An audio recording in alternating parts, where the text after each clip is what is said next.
弟兄姊妹平安，今天是2024年的4月29号。今天的经文是诗篇80篇，以赛亚书第5章第1节到第7节，加拉太书第5章16节到26节。今天要跟大家分享的主题是圣灵之果。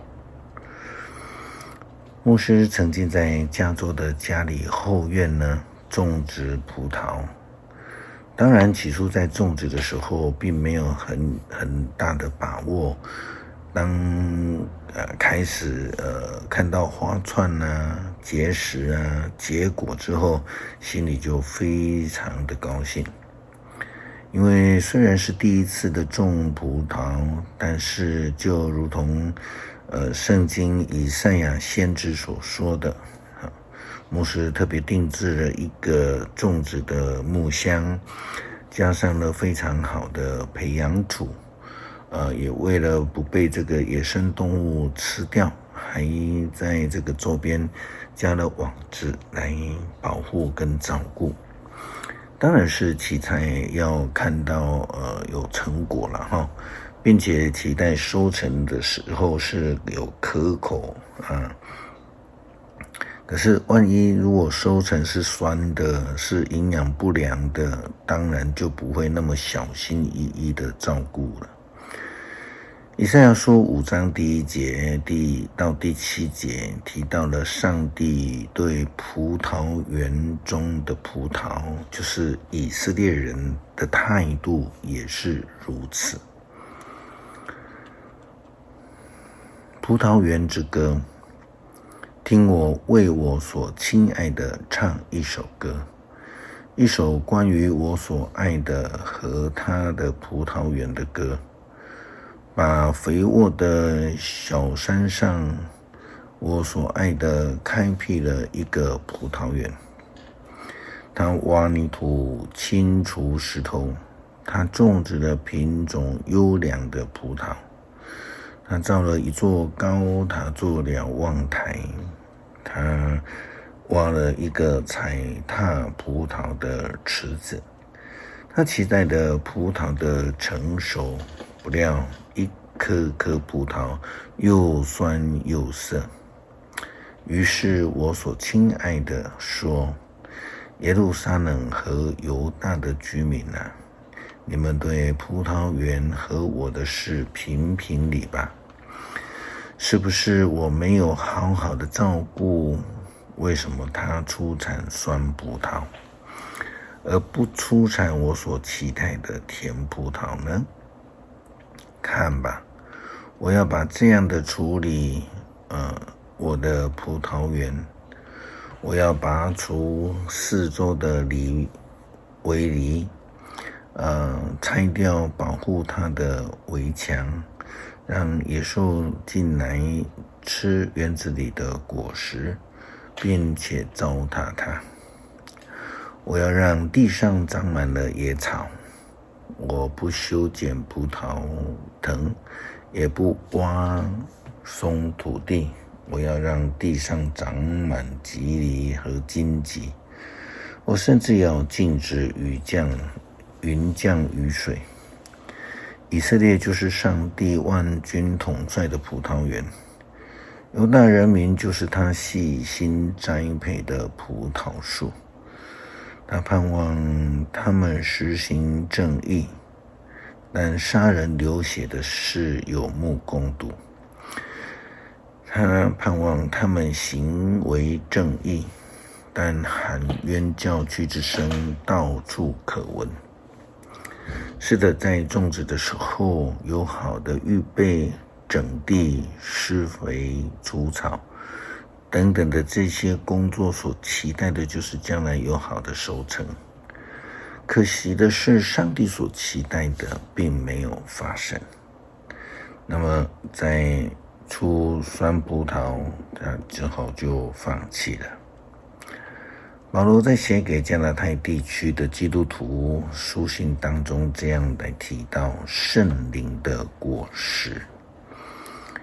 上帝既然赐下了圣灵，就期待着我们在圣灵的充满当中能够成长茁壮，然后结实累累，并且有好的品质。我们对于今天的经文应该也都非常的熟悉。加拉太书第5章16节到26节，圣经记载圣灵和人的本性。我要强调的是，你们的言行要顺从圣灵的引导，不要满足自己本性的欲望，因为本性的欲望是跟圣灵互相敌对，彼此对立，使你们不能做自己所愿意做的。但是如果圣灵引导你们，你们就不受法律的拘束了。人本性的欲望是要显而易见的，它表现在淫乱、秽行、邪荡、偶像崇拜、巫术、仇恨、妒争、记恨、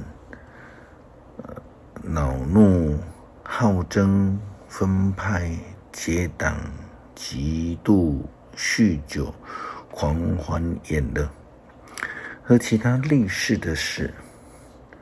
我们从前警告过你们，现在又警告你们，做这种事的人一定不能成为上帝国的子民。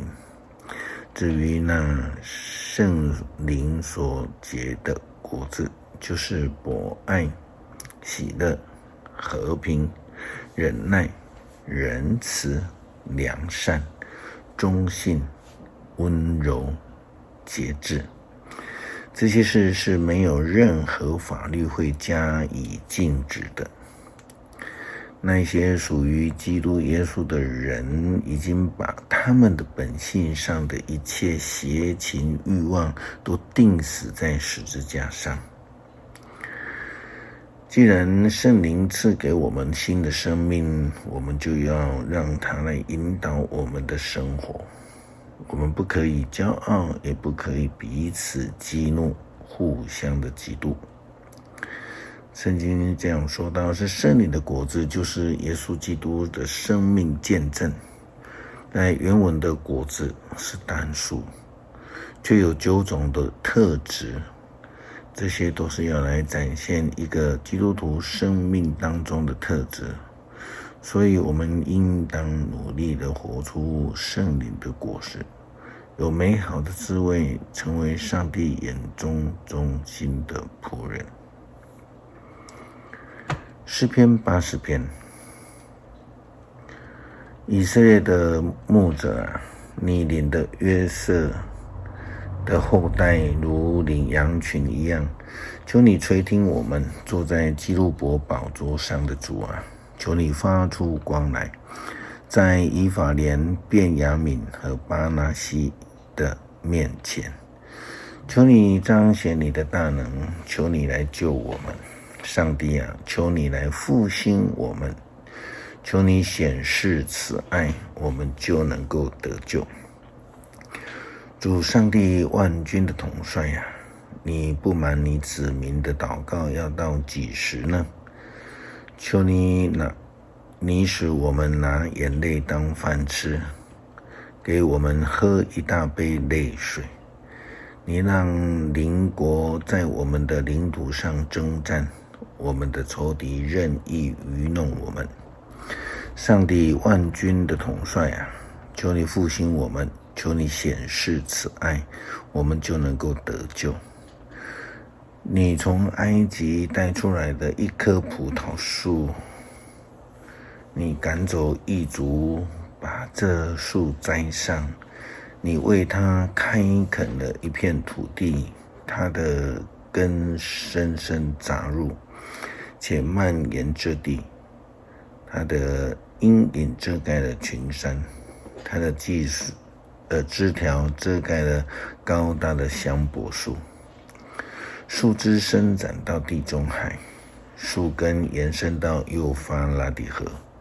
你为什么拆掉它的围篱笆，任凭过路的人偷摘他的葡萄？为什么你让林中的野猪来蹂躏他，荒山的野兽也来吞吃他？上帝万军的耶和华统帅，求你回心转意，从天上俯视我们，拯救你的子民。求你来照顾你亲自栽种的葡萄树，就是你培植的这么茁壮的幼树。